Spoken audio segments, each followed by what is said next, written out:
جو اللہ کی ذات میں شریک کرے گا وہ مشرک، اللہ کی عبادت میں شریک کرے گا وہ مشرک، اور محمد صلی اللہ علیہ وسلم کی رسالت میں اور اطاعت میں کسی کو شریک کرے گا، کسی کو بھی، وہ بھی مشرک ہے۔ اس کو اچھی طرح سمجھیں۔ نبی کی بات آ جائے، حدیث آ جائے، فرمان آ جائے، قول آ جائے، دنیا کی سارے لوگوں کی، سارے بڑے لوگوں کی، یہاں تک کہ صحابہ کرام کی بات بھی محمد مصطفیٰ کی بات کے سامنے چل سکتی نہیں۔ یہ عقیدہ بنا لیجیے، ذہن میں رکھیے، محمد صلی اللہ علیہ وسلم کے ہوتے ہوئے کسی کی بات چل سکتی نہیں۔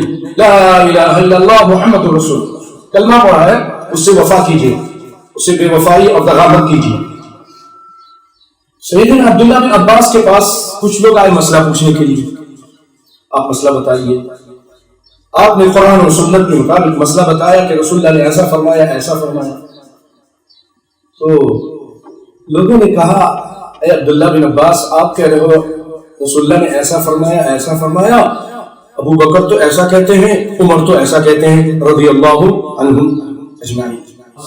جو مفسر قرآن ہیں، حبر الامہ ہیں، نبی صلی اللہ علیہ وسلم نے ان کے لیے دعا کی تھی کہ اللہ ان کو دین کی فقاہت عطا کر، اللہم فقہہ فی الدین، اللہم علمہ الکتاب والتأویل، ان کو تفسیر سکھا دیں۔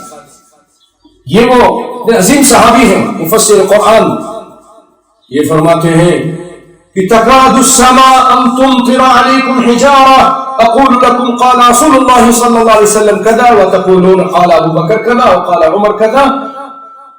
اس کو اچھی طرح سمجھیے۔ سیدنا عبداللہ بن عباس کہتے ہیں، لوگو میں تمہیں رسول اللہ کا فرمان سناتا ہوں اور تم کہتے ہو ابو بکر نے ایسا کہا، عمر نے ایسا کہا، نبی کے فرمان کے مقابلے میں قریب ہے کہ آسمان سے تمہارے پر پتھر برسے۔ ہم فلاں ڈاکٹر کا قول پیش کرتے ہیں، فلاں فقیہ کا، فلاں محدث کا، فلاں امام کا، نبی کے قول کے مقابلے میں، حدیث کے مقابلے میں فلاں امتی کا قول پیش کرتے ہیں۔ نبی کے مقابلے میں ابو بکر عمر کا قول اگر پیش کیا جائے تو قریب کہتے ہیں کہ مجھے خطرہ ہے کہ آسمان سے پتھر برسیں گے۔ جو آج ہم کر رہے ہیں، نبی کے قول کو چھوڑ کر دوسرے کے امتیوں کا قول پیش کرتے ہیں جو ان کے بہت بعد میں آئے تھے، پھر آسمان سے کیا برسے؟